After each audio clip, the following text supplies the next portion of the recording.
Assalamualaikum warahmatullahi wabarakatuh. Di sini kami dari kelompok 2 akan mempresentasikan materi yang berjudul konsep negara, tujuan negara, dan organisasi dasar negara. 1. Konsep negara. Negara merupakan integrasi dari kekuasaan politik. Negara adalah alat agensi dari masyarakat yang mempunyai kekuasaan untuk mengatur hubungan manusia dalam masyarakat dan menertibkan gejala-gejala kekuasaan dalam masyarakat. Manusia hidup dalam suasana kerjasama sekaligus suasana antagonis dan penuh bertentangan. Negara adalah organisasi yang dalam sesuatu wilayah dapat memaksakan kekuasaannya secara sah terhadap semua golongan kekuasaan lainnya dan yang dapat menetapkan tujuan-tujuan dari kehidupan bersama itu. Definisi dari ahli politik tentang negara. 1. Roger Hasseltau. Negara adalah agen atau agensi kewenangan yang mengatur atau mengendalikan persoalan-persoalan bersama. Atas nama masyarakat, the state is an agency or authority managing or controlling this. 2. Max Weber. Negara adalah suatu masyarakat yang mempunyai monopoli dalam penggunaan kekerasan fisik secara sah dalam suatu wilayah. 2. Konsep tujuan negara. Tujuan negara Republik Indonesia apabila disederhanakan dapat dibagi menjadi 2, yaitu mewujudkan kesejahteraan umum dan menjamin keamanan seluruh bangsa dan seluruh wilayah negara. Oleh karena itu, pendekatan dalam mewujudkan tujuan negara tersebut dapat dilakukan dengan 2 pendekatan, yaitu A. Pendekatan kesejahteraan, B. Pendekatan keamanan. Pada dasarnya, tujuan suatu negara termaktub dalam Undang-Undang Dasar atau konstitusi negara tersebut. Tujuan negara Republik Indonesia termasuk dalam pembukaan UUD 1945 alinea 4, yaitu 1. Melindungi segenap bangsa, 2. Melindungi segenap tumpah darah, 3. Memajukan kesejahteraan umum, 4. Mencerdaskan kehidupan bangsa, dan 5. Ikut serta melaksanakan ketertiban dunia. 3. Konsep dan urgensi dasar negara. Secara terminologis atau secara istilah, dasar negara dapat diartikan sebagai landasan dan sumber dalam membentuk dan menyelenggarakan negara. Dasar negara juga dapat diartikan sebagai sumber dari segala sumber hukum negara. Secara teoretik, istilah dasar negara mengacu kepada pendapat Hans Kelsen, disebut basic norm atau ground norm. Norma dasar ini merupakan norma tertinggi yang mendasari kesatuan sistem norma dalam masyarakat yang teratur termasuk di dalam negara yang sifatnya tidak berubah. Dengan demikian, kedudukan dasar negara berbeda dengan kedudukan peraturan perundang-undangan, karena dasar negara merupakan sumber dari peraturan perundang-undangan. Implikasi dari kedudukan dasar negara ini, maka dasar negara bersifat permanen, sementara peraturan perundang-undangan bersifat fleksibel dalam arti tidak dapat sesuai dengan tuntutan zaman. B. Alasan diperlukannya kajian Pancasila sebagai dasar negara. Pendidikan Pancasila sangat diperlukan untuk membentuk karakter manusia yang profesional dan bermoral. Hal tersebut dikarenakan perubahan dan infiltrasi budaya asing yang bertubi-tubi mendatangi masyarakat Indonesia bukan hanya terjadi dalam masalah pengetahuan dan teknologi, melainkan juga berbagai aliran atau mainstream dalam berbagai kehidupan bangsa. Oleh karena itu, pendidikan Pancasila diselenggarakan agar masyarakat tidak tercerabut dari akar budaya yang menjadi identitas suatu bangsa dan sekaligus menjadi pembeda antara satu bangsa dan bangsa lainnya. Selain itu, dekadensi moral yang terus melanda bangsa Indonesia yang ditandai dengan mulai mengendurnya ketaatan masyarakat terhadap norma-norma sosial yang hidup di masyarakat menunjukkan pentingnya penanaman nilai-nilai ideologi melalui pendidikan Pancasila. Dalam kehidupan politik, para elit politik atau eksekutif dan legislatif mulai meninggalkan dan mengabaikan budaya politik yang santun, kurang menghormati passion politik, dan kering dari jiwa kenegaraan. Sumber yuridis, historis, sosiologis, politis tentang Pancasila sebagai dasar negara. 1. Sumber yuridis Pancasila sebagai dasar negara. Secara yuridis ketatanegaraan, Pancasila merupakan dasar negara Republik Indonesia, sebagaimana terdapat pada pembukaan Undang-Undang Dasar Republik Indonesia tahun 1945 yang kelahirannya ditempa dalam proses kebangsaan Indonesia. 2. Sumber historis Pancasila sebagai dasar negara. Mahfud MD tahun 2009 menyatakan bahwa berdasarkan penjelasan historis diketahui bahwa Pancasila yang berlaku sekarang merupakan hasil karya bersama dari berbagai aliran politik yang ada di BPPKI, yang kemudian disempurnakan dan disahkan oleh BPPKI pada saat negara didirikan. Lebih lanjut, Mahfud MD menyatakan bahwa ia bukan hasil karya Muhammad Yamin ataupun Soekarno saja, melainkan hasil karya bersama sehingga tampil dalam bentuk isi dan filosofinya yang utuh seperti sekarang.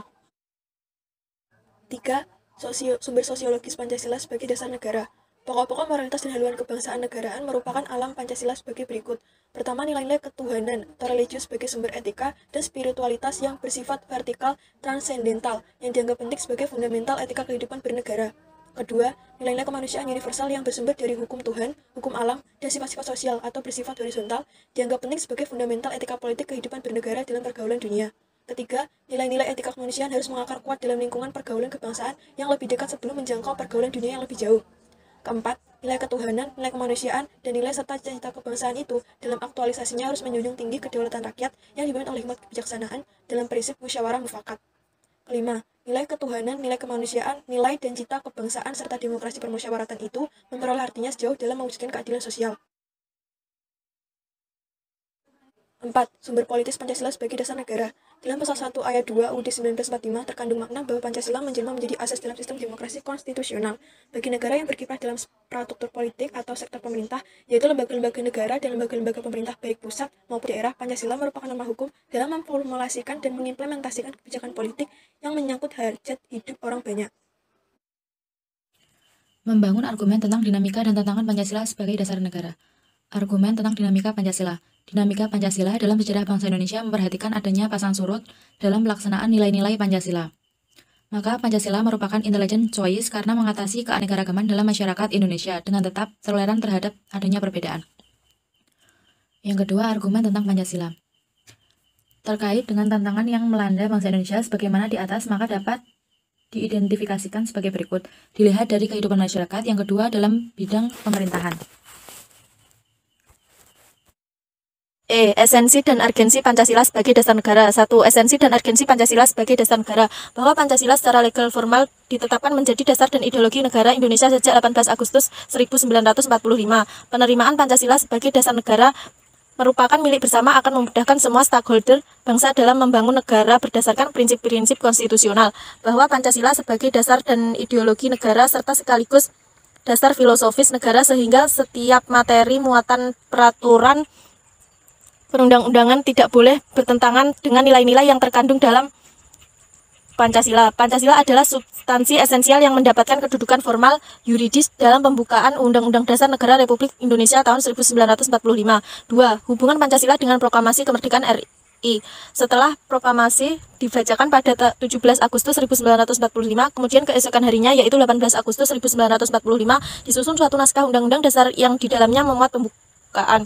Pada alinea ketiga terdapat pernyataan kemerdekaan yang dinyatakan oleh Indonesia, maka dapat ditentukan letak dan sifat hubungan antara proklamasi kemerdekaan 17 Agustus 1945 dengan pembukaan UUD 1945.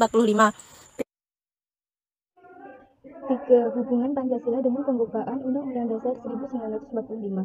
Hubungan Pancasila dengan pembukaan Undang-Undang Dasar 1945 diantaranya sebagai berikut. A. Kedudukan pembukaan merupakan peraturan hukum yang tertinggi di atas Undang-Undang Dasar.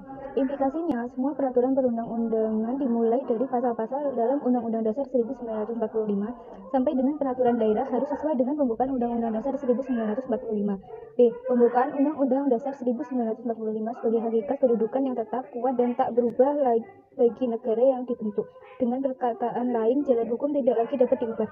4. Penjabaran Pancasila dalam pasal-pasal Undang-Undang Dasar Negara Republik Indonesia 1945. Pancasila merupakan asas kerohanian dari pembukaan Undang-Undang Dasar 1945 sebagai stat fundamental norm. Apabila disederhanakan, maka pola pemikiran tersebut dapat diuraikan sebagai berikut.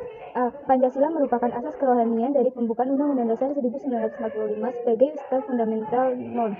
B. Pembukaan Undang-Undang Dasar 1945 dikristalisasikan dalam wujud pokok-pokok pikiran yang terkandung dalam pembukaan Undang-Undang Dasar.